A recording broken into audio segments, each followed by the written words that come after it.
Jacob lived in the land where his father had stayed, the land of Canaan.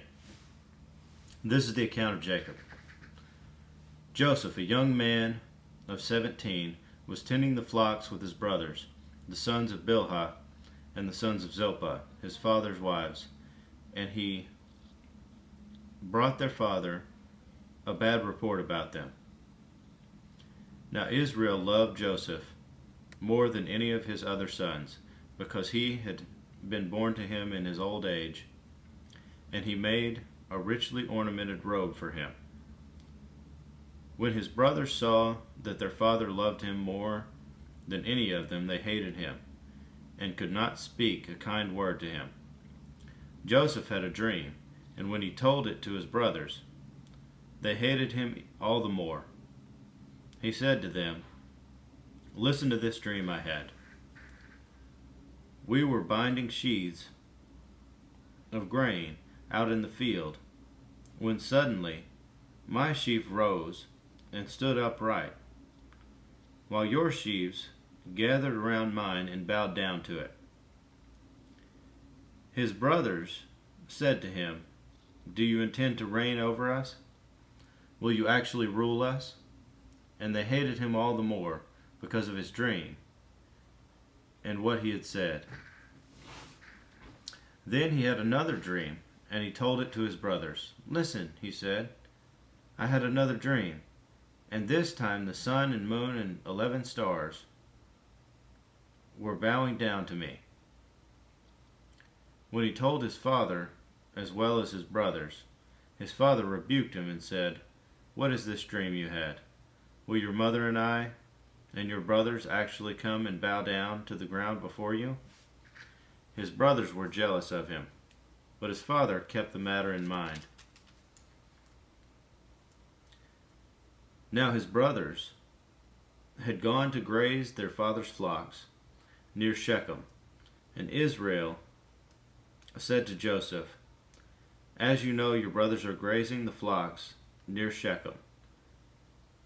Come, I am going to send you to them." "Very well," he replied. So he said to him, "Go and see if all is well with your brothers and with the flocks, and bring word to me." Then he sent him off from the valley of Hebron. When Joseph arrived at Shechem, a man found him wandering around in the fields and asked him, "What are you looking for?" He replied, "I'm looking for my brothers. Can you tell me where they are grazing their flocks?" "They have moved on from here," the man answered. "I heard them say, 'Let's go to Dothan.'" So Joseph went after his brothers and found them near Dothan. But they saw him in the distance, and before he reached them, they plotted to kill him. "Here comes that dreamer," they said to each other. "Come now, let's kill him and throw him into one of these cisterns, and say that a ferocious animal devoured him. Then we'll see what comes of his dreams." When Reuben heard this, he tried to rescue him from their hands. "Let's not take his life," he said. "Don't shed any blood. Throw him into this cistern here in the desert, but don't lay a hand on him." Reuben said this to rescue him from them and take him back to his father. So when Joseph came to his brothers, they stripped him of his robe, the richly ornamented robe he was wearing, and they took him and threw him into the cistern. Now the cistern was empty. There was no water in it. As they sat down to eat their meal, they looked up and saw a caravan of Ishmaelites coming from Gilead. Their camels were loaded with spices, balm, and myrrh, and they were on their way to take them down to Egypt. Judah said to his brothers, "What will we gain if we kill our brother and cover up his blood?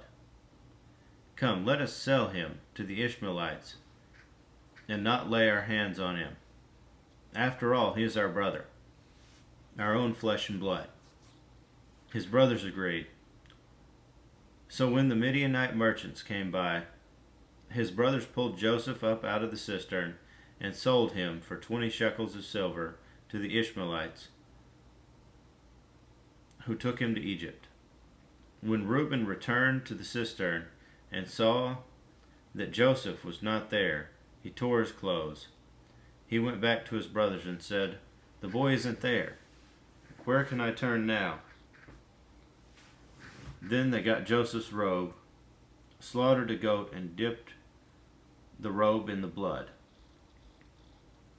They took the ornamented robe back to their father and said, "We found this. Examine it to see whether it is your son's robe." He recognized it and said, "It is my son's robe. Some ferocious animal has devoured him. Joseph has surely been torn to pieces."